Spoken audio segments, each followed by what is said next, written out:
এই পজিশনে নেবেন, এই যে একটা বালিশ দেন, পজ অপশনে চাপ দিয়ে রাখবেন। পজ বলুন তো, এই যে আপাতত মানে লম্বা ভিডিও হচ্ছে তো, এই যে তাহলে এই পজিশনে থেকে এবার যেটা করবে আপনি বোঝার চেষ্টা করবেন, হ্যাঁ কি করাচ্ছি এই পেছনে, ঠিক আছে? বুঝতে পারছেন? করেন।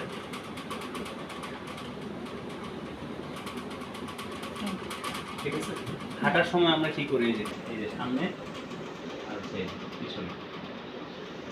হ্যাঁ, আমার সাথে তো করার চেষ্টা করেন আপনি। এটা কয়েকদিন করাবেন এবং খেয়াল করবেন এটা উনি করে। হ্যাঁ, যেটা সবচেয়ে বেশি ভুল হয় সেটা রুগী।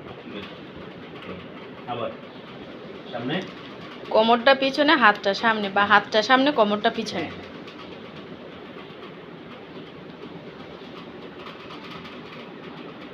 ঠিক আছে, বুঝা গেল? আর ঠিক হয়ে